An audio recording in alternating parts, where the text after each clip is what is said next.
Be strong.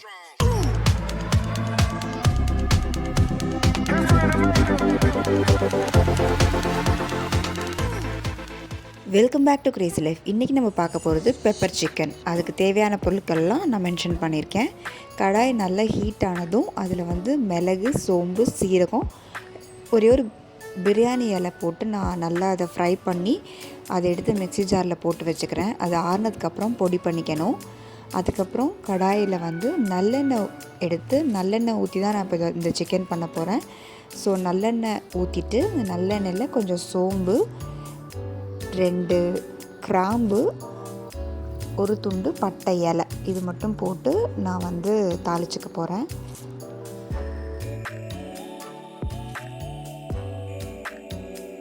ஒரு 4 பல்லு பூண்டு ஃப்ரெஷ்ஷாக நான் உரித்து கீறி அதையும் நான் இதில் சேர்க்குறேன். இந்த தடவை நான் சின்ன வெங்காயம் பொடி பொடியாக நறுக்கி சேர்த்துக்கிறேன். சின்ன வெங்காயம் கிடைக்கலன்னா பெரிய வெங்காயம் கூட யூஸ் பண்ணிக்கலாம். பட் சின்ன வெங்காயம் ரொம்ப டேஸ்டியாக இருக்கும். வெங்காயம் வதங்கிறதுக்காக உப்பு போட்டு வெங்காயம் நல்லா பொன்னிறமாக ஆகிற வரைக்கும் நம்ம அதை வதங்க விடணும்.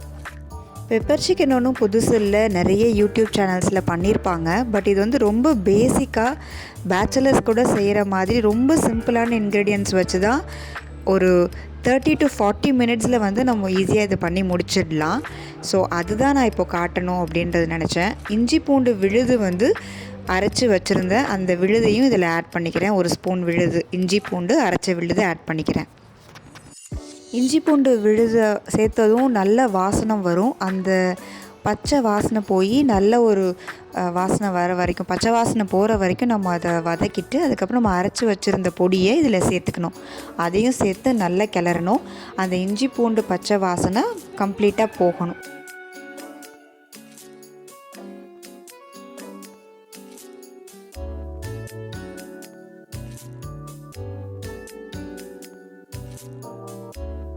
பச்சை வாசனை போனதுக்கப்புறம் நம்ம வாஷ் பண்ணி வச்சுருக்க சிக்கன் எடுத்து இதில் ஆட் பண்ணி நல்லா கிளறி, இன்னும் காரம் வேணும் அப்படின்னா இன்னும் கொஞ்சம் பெப்பர் அதிகமாக சேர்த்து கிளறிட்டு நம்ம மூடி வச்சு ஒரு 20 மினிட்ஸ் வேக விடணும் சிக்கனை.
நம்ம தண்ணி எதுவுமே ஊற்ற தேவையில்லை, சிக்கன்லேருந்தே தண்ணி விடும். ஸோ அதுலேயே சிக்கன் நல்லா வெந்துடும்.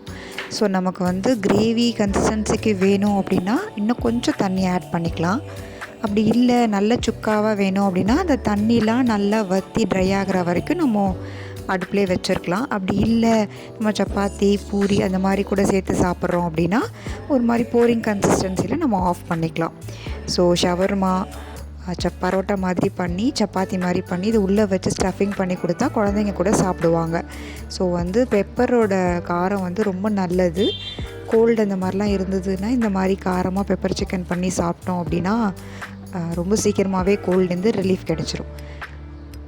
இந்த சேனல் நீங்கள் புதுசு அப்படின்னா சேனலை சப்ஸ்கிரைப் பண்ணிக்கோங்க. இன்ஸ்டா, FBயில் இந்த ஐடியில் என்னை ஃபாலோ பண்ணிக்கோங்க. தேங்க்யூ ஃபார் வாட்சிங். Stay healthy, stay safe.